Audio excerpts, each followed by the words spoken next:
Pernah nggak sih kamu berhenti sejenak dan berpikir, dari semua orang yang ada di sekitar kita, siapa ya yang bakal tetap berdiri di samping kita waktu badai datang? Nah, itu dia pertanyaan besar yang bakal kita gali bareng-bareng hari ini. Pasti sering banget kan dengar pepatah ini? Iya, gimana? Waktu hidup lagi enak, lagi lancar jaya, rasanya gampang banget dikelilingi banyak orang yang kita sebut teman. Tapi pepatah ini tuh kayak pengingat, kalau ujian yang sesungguhnya itu baru kelihatan pas langit lagi nggak cerah. Jadi, apa sih sebenarnya badai ini? Jelas bukan soal cuaca ya. Badai di sini itu metafora buat semua kesulitan hidup. Anggap aja ini kayak tes paling jujur yang bisa kita hadapi. Tes yang bakal nunjukin kualitas sebuah hubungan. Oke, kita masuk ke prinsip yang pertama. Persahabatan sejati itu nggak kenal musim.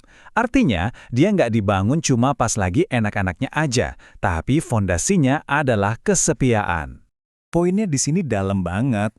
Kasih yang sejati itu nggak ada syaratnya, nggak pakai jika atau tapi. Dia ada bukan karena situasinya lagi bagus, tapi karena ada komitmen yang nggak goyah sedikit pun. Nah, coba diperhatiin. Penekanannya tuh di hal-hal yang kelihatannya sepele.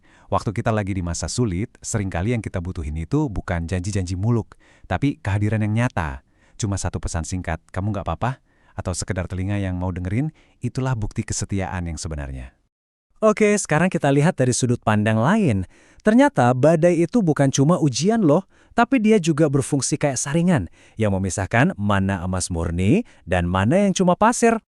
Ini nih yang bisa mengubah cara kita mandang kesulitan. Masalah itu bukan lagi cuma nasib sial, tapi sebuah proses yang justru ngebuat semuanya jadi jernih.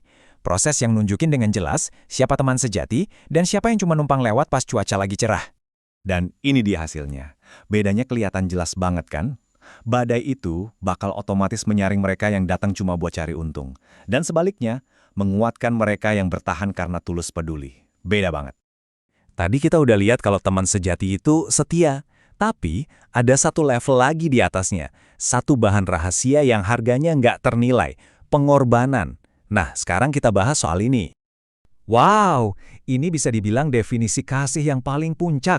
Ayat ini nunjukin kalau pengorbanan itu bukan cuma pilihan, tapi inti dari persahabatan yang sejati.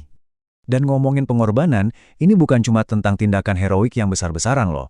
Pengorbanan yang tulus itu justru terjadi setiap hari. Waktu kita rela kasih waktu kita, tenaga, bahkan emosi kita buat ikut ngerasain beban sahabat kita. Nah, ini dia perbedaannya yang krusial. Gampang banget bilang, aku peduli ya. Tapi teman sejati tuh nggak berhenti di situ. Mereka lanjut dari kata-kata ke tindakan nyata, dari simpati doang jadi dukungan aktif. Mereka nanya, ada yang bisa kubantu? Sekarang, kita bahas soal kenapanya. Kenapa sih persahabatan itu sepenting ini? Jawabannya sebenarnya sederhana, karena kita memang nggak dirancang buat menghadapi badai kehidupan sendirian. Kitab kuno ini ngerangkum kekuatan sebuah komunitas dengan sangat indah. Bener kan? Kita diciptakan untuk saling menopang. Apalagi pas salah satu dari kita lagi jatuh.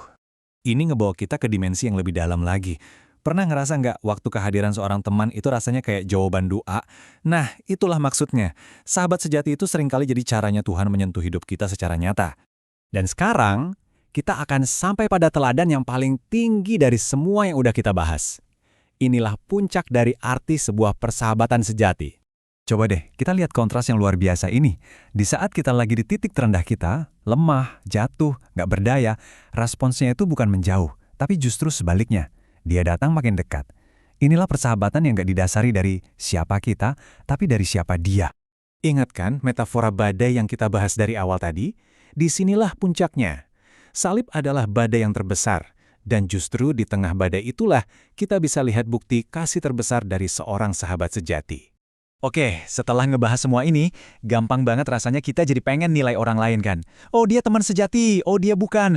Tapi tunggu dulu, ada satu pertanyaan yang jauh lebih penting, dan itu bukan tentang mereka. Pertanyaan itu buat kita, buat diri kita sendiri. Fokusnya bukan lagi mencari teman sejati, tapi apakah aku sudah jadi teman sejati buat orang lain? Ini panggilan buat kita ngaca, buat lihat ke dalam diri. Pertanyaan-pertanyaan ini bukan buat menghakimi diri kita ya. Anggap aja ini cermin yang jujur. Sebuah kesempatan buat ngelihat kualitas persahabatan seperti apa yang kita tawarkan ke dunia di sekitar kita. Dan ini adalah sebuah pemikiran yang indah banget buat kita pegang.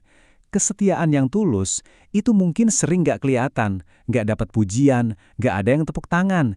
Tapi percayalah, di mata Tuhan itu semua sangat-sangat berharga.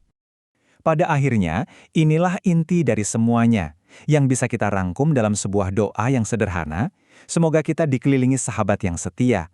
Dan yang lebih penting lagi, semoga kita bisa jadi sahabat yang sejati buat orang lain. Kita tutup dengan pertanyaan ini.